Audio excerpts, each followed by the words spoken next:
Question number 5, Grant Robertson. Thank you very much, Mr Speaker. My question is to the Prime Minister.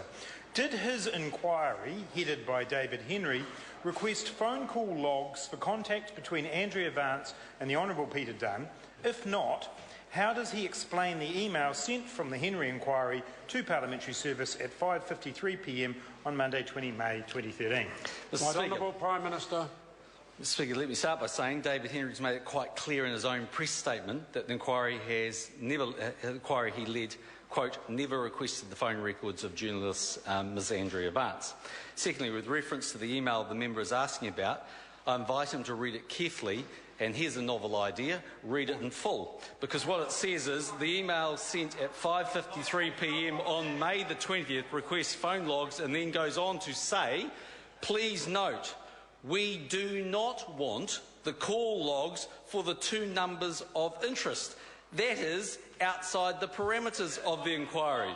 The numbers of interest were Ms Vance's numbers, which will be why when the member tried to hawk this off through Twitter yesterday, everybody who got it thought he was the twit. Order, order, order, order.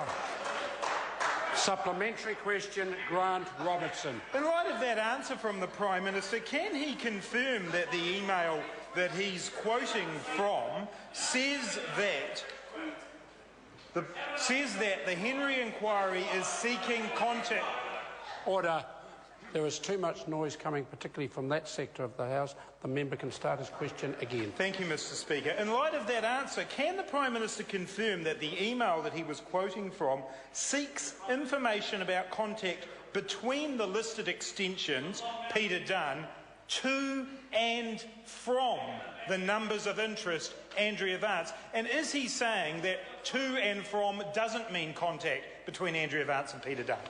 Mr Speaker, Right Honourable Prime Minister. I know this can be a difficult concept for some people to grasp, but when you make a phone call, what happens is one person rings another person or other people. That involves, one gets a phone like this and you have a number and you ring another number, right? And if the other person rings you, by the way, they're the numbers that come into you. So by definition, of course it'll show the numbers that, say, for instance, Mr Dunn may have made and the numbers that he's received a phone call from.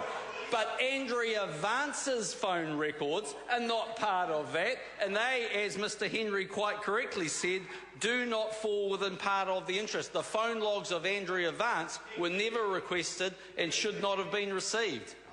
Supplementary question, Mr Speaker. Supplementary question, Grant Robertson. So is the Prime Minister saying that calls from Andrea Vance's phone are not her phone records?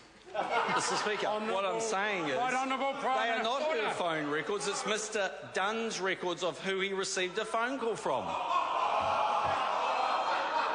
Order. Order. Supplementary question, Right Honourable Winston Peters.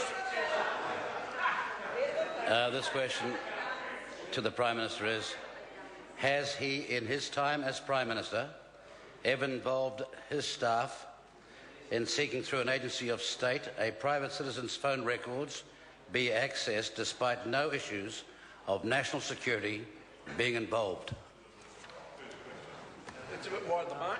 Mr. Prime Minister. Mr. Speaker, no, if the member is asking me in terms of GCSB and SIS and the work that they do, then there are conditions within their Act for which their warrant can be established, and they must meet those conditions. One of those is national security.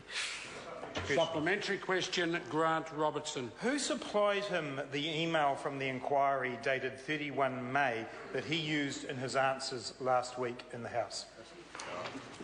Right Honourable Mr. Prime Minister. Speaker, they came from my office in preparation for question time.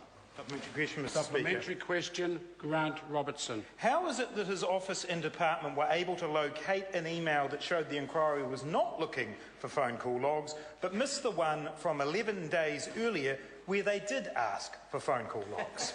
Well, Right Honourable Mr. Prime Speaker, Minister. because as was disclosed in the House by Minister Joyce answering on my behalf on Thursday, there were 39 emails. My office wasn't given those 39 emails. They were given the emails they were given the emails that were germane to answering the question, because we do our best in question time to answer the questions, even if they're dumb questions.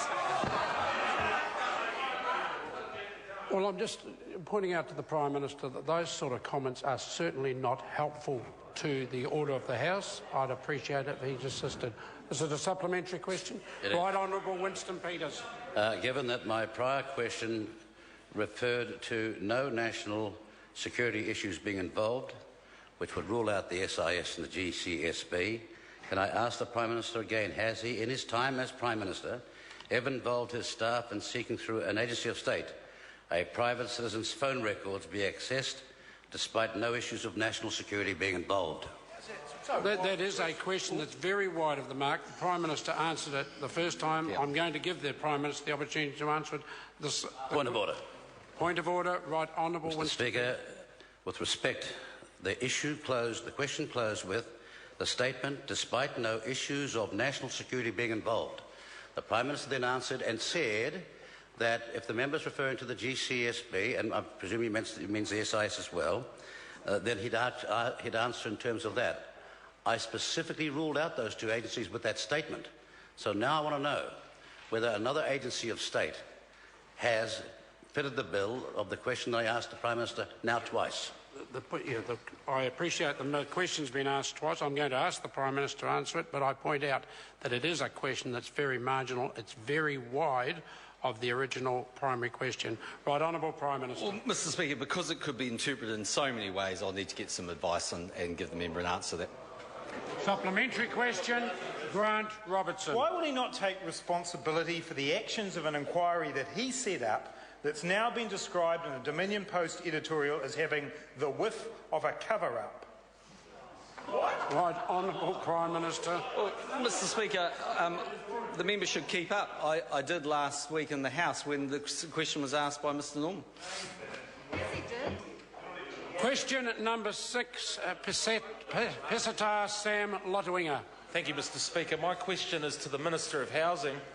What progress is the government making in building the additional new homes as part of the asset management strategy for Housing New Zealand?